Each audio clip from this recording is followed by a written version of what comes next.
ஒரு மகிழ்ச்சியான செய்தி. இதயம் நல்லெண்ணெயின் விலை லிட்டருக்கு ரூபாய் 105 குறைஞ்சிருக்கு. செப்டம்பர் 2023ல 1 லிட்டர் இதயம் நல்லெண்ணெயின் அதிகபட்ச விலை ரூபாய் 503. ஆனா இப்ப 1 லிட்டர் இதயம் நல்லெண்ணெயின் விலை ரூபாய் 398 மட்டும்தான் தமிழ்நாட்டுல. அப்ப இனிமே எல்லாரும் இதயம் நல்லெண்ணெய் வாங்கலாம் இல்ல? கோவையில் புதிதாக திறக்கப்பட்ட பாரதிய ஜனதா மாநகர் மாவட்ட அலுவலகம் முழுவதும் சோலார் மின்சாரத்தில் இயங்கி வருகிறது. அலுவலக கூரையில் 10 கிலோவாட் திறன் கொண்ட சோலார் பேனல்கள் பொருத்தப்பட்டு மின்சாரம் தயாரிக்கப்படுகிறது. இதுபோலவே மழைநீர் சேகரிப்பு, திடக்கழிவு மேலாண்மை அமைப்பும் உருவாக்கும் பணிகள் நடந்து வருகிறது. கோவை பாரதிய ஜனதா மாவட்ட தலைமை அலுவலகத்தை நாட்டின் முன்மாதிரி கட்சி அலுவலகமாக மாற்றுவோம் என கோவை பாரதிய ஜனதா மாநகர் மாவட்ட தலைவர் ரமேஷ்குமார் கூறினார். பாரதிய ஜனதா கட்சி கோவை மாநகர் மாவட்டத்தினுடைய அலுவலகம் நம்ம பீளமேடு பகுதியில் இருக்கக்கூடிய இடத்துல நாங்கள் அலுவலகம் புதுசாக திறந்திருக்கிறோம். 25 சென்ட் இடத்துல 12,500 ஸ்கொயர் ஃபீட்டில் ஒரு பில்டிங் கட்டி திறப்பு விழா நடத்தியிருக்கிறோம் 2 மாதங்களுக்கு முன்பு. ஒரு மாதம் ஆன பிறகு பிப்ரவரி மாதம் 26ஆம் தேதி அந்த திறப்பு விழாவானது நடைபெற்றது. மார்ச் மாதம் பார்த்தோம்னாக்க ஒரு மாதத்துக்கான அந்த பில்லு வந்துடுது. அது 20,000 ரூபா எங்களுக்கு பில்லு வந்தது.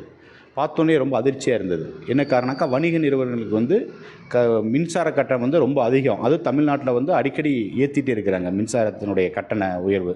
அதனால் இதுக்கு ஏதாவது ஒரு முற்றுப்புள்ளி வைக்கணும்னு சொல்லி யோசிச்சுருந்தோம். அப்போ தான் மத்திய அரசாங்கத்தினுடைய ஒரு திட்டம் இந்த சோலார் அப்படிங்கிறது. மற்ற மாநிலங்களில் நல்லா பொதுமக்களோட விழிப்புணர்வு இருக்குது. தமிழ்நாட்டில் அந்த விழிப்புணர்வு கம்மி. அதுவும் குறிப்பாக வீடுகளுக்கெல்லாம் சோலார் நிறைய போடுறாங்க, அதுக்கு மானியம் கிடைக்குது. ஆனால் வணிக நிறுவனங்களுக்கு இது போன்ற கட்சி அலுவலகத்துக்கெல்லாம் சோலார் போடுறதில்ல.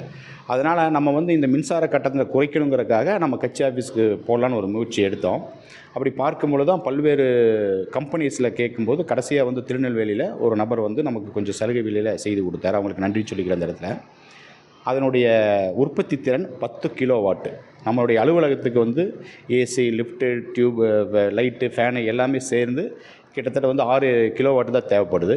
இருந்தாலும் நம்ம 10 கிலோவாட் கொண்ட ஒரு சோலார் பேனல் போட்டிருக்கிறோம். இதனுடைய சைஸ் மொத்தம் 14 பேனல்கள். ஒரு பேனல் 8க்கு 3 அந்த சைஸ். அப்படி பார்த்தோம்னாக்கா 21 அடிக்கும் 16 அடி அகலம் கொண்ட உயரம் கொண்ட இந்த பேனல் நம்ம போட்டிருக்கோம். ஒரு நாளைக்கு மழைக்காலங்களில் 3 யூனிட்டும் 1 கிலோவாட்டுக்கு, நல்ல வெயில் காலத்தில் 6 யூனிட் வரைக்கும் கூட மின்சாரம் உற்பத்தி ஆகுன்னு சொல்லியிருக்கிறாங்க. அப்படி பார்த்தோம்னா 10 கிலோவாட்டுக்கு ஒரு 50-60 யூனிட் ஒரு நாளைக்கு உற்பத்தி ஆகுன்னு சொல்லியிருக்கிறாங்க. இப்போ நம்ம இதை போட்டு ஒரு மாதம் ஆகிருக்குது. இப்போ நம்ம கணக்கு பார்த்துருக்குறோம். நல்ல விதமாக எங்களுக்கு உற்பத்தி கிடைச்சிருக்குது. அதனால் சோலாரில் இருக்கக்கூடிய அனைத்து தேவைகளுமே, அந்த அலுவலகத்துக்கு உண்டான அனைத்து தேவைகளும் நம்ம சோலாரினுடைய மின்சாரத்தை தான் பயன்படுத்திகிட்டு இருக்கிறோம்.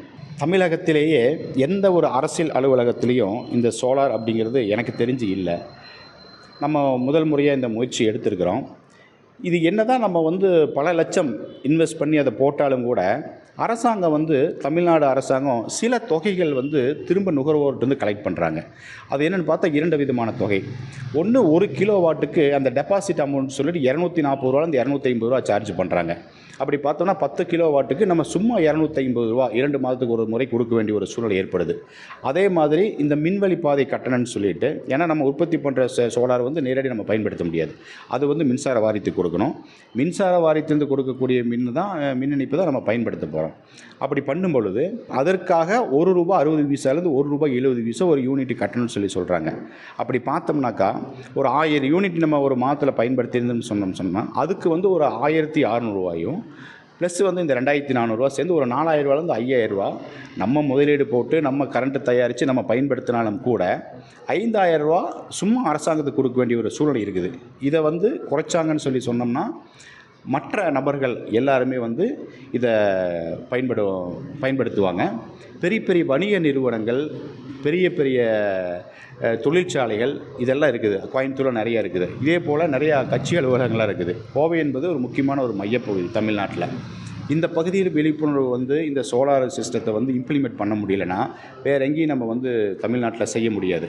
அதனால் அரசாங்கம் இந்த எக்ஸ்ட்ரா போடுற கட்டணங்களெல்லாம் குறைச்சி கொஞ்சம் சலுகை பண்ணி செய்து கொடுத்தாலும் நல்லாயிருக்கும். அதே மாதிரி இந்த வீடுகளுக்கு போடும்பொழுது மானியம் இருக்குது.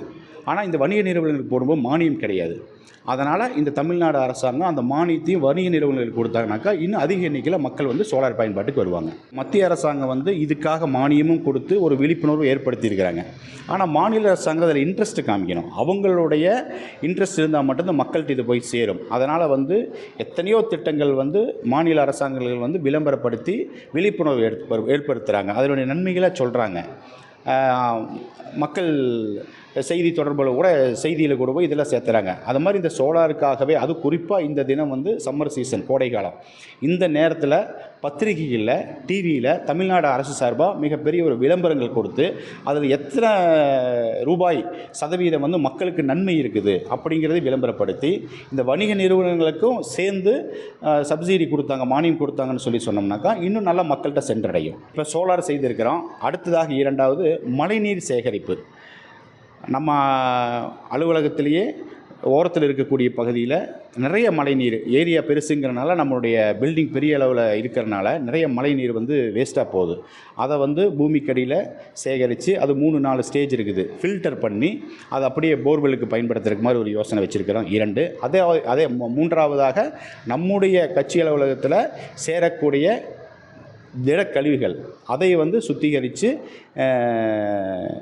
க்ரீன் எனர்ஜி பண்ணணும்னு சொல்லிட்டு ஒரு ஏற்பாடு ஒன்று செய்திருக்கிறோம். அதே மாதிரி 3ஆவதாக ஒரு ISO சான்றிதழ் ஒன்று நம்ம மாவட்ட அலுவலகத்துக்கு வாங்கணும்னு சொல்லி ஒரு யோசனை செய்திருக்கிறோம். அதனால் தமிழ்நாட்டில் மட்டுமல்ல இந்தியாவிலேயே ஒரு முன்மாதிரியான அலுவலகமாக இந்த கோயம்புத்தூர் பாரதிய ஜனதா கட்சியினுடைய அலுவலகமானது இருக்கும் வருகின்ற காலத்தில்.